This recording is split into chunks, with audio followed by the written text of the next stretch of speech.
Hi, I'm Paula Beattie. I am a change expert. I've got 25 years of change management experience, and 7 of those years I've spent working with frontline teams in our National Health Service and execs, helping people manage change, drive change, and adapt to change. And about 4 years ago, 3 things happened to me. So I'd always been very confident all my life. And I had COVID and got some anxiety symptoms, which I'd never really felt before. I went through menopause and I was put on a project team with someone who was very toxic, but in a very quiet way, quite an insidious way, very difficult to call it out. It was very covertly done. And bit by bit, I just felt my confidence ebbing away. And I woke up one day, it was about 6 weeks later. It only took 6 weeks. And I just felt that I'd lost all my confidence, and I felt this fear. I felt fear at the thought of coming into work and walking to teams of people that I didn't know.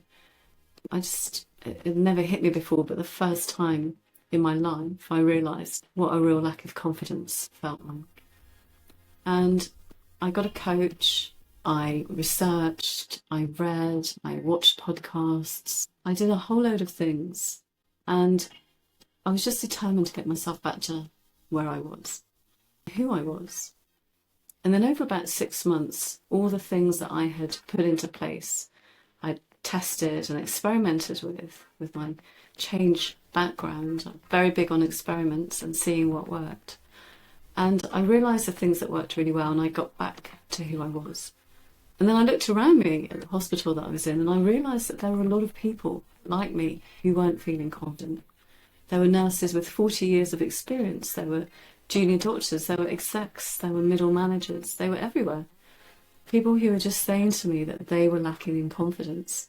And so all of the learning that I'd done, that had taken me back to who I was, I put that into a program, I put it into a speaker event or talk, and I rolled these out. And I trained hundreds and hundreds of people. Whereas before, I'd seen nurses get upset in the face of authority if they weren't listened to. Now I saw them actually standing their ground. So if a consultant had said a patient didn't need pain medication, the nurse would respectfully say, well, you've been with her for 2 minutes and I've been with her for 6 hours and she does need it. And they realised that they had a voice and they were using their voice.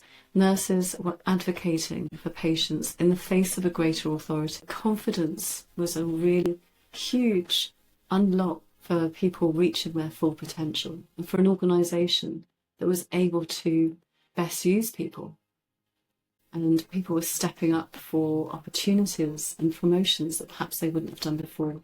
And it built energy, it built innovation, ideas, as people believed that they would be listened to. So they spoke up even more and became role model for other people around them.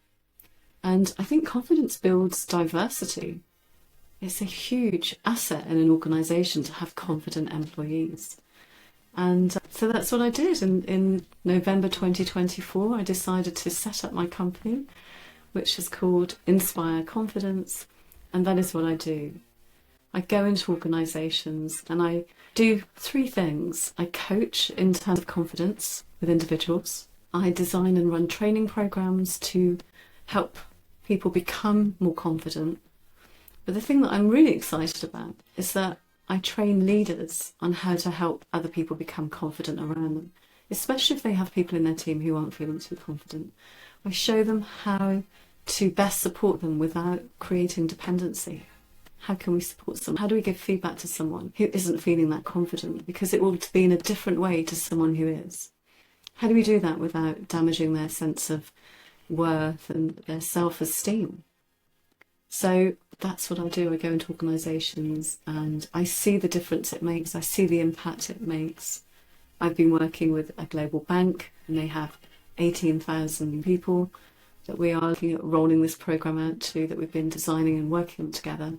But I work with a small engineering consultancy. I'm working with a children's hospice. I'm working with a veterans charity. It doesn't really matter the size of organisation. Confidence is a problem in companies today. and I have a solution that can really help people and really help make impact and bring better revenue, because with ideas and innovation comes better profits as well, and profitability. And so if you are interested in this, and if you think that your organisation would benefit from a culture where it's just normal for people to feel confident, and it's normal for leaders to understand and have their skills strengthened such that they can build confident people around them, then get in touch, because let's see if we can build an organisation together, a culture together, where everybody can thrive. And thank you for listening.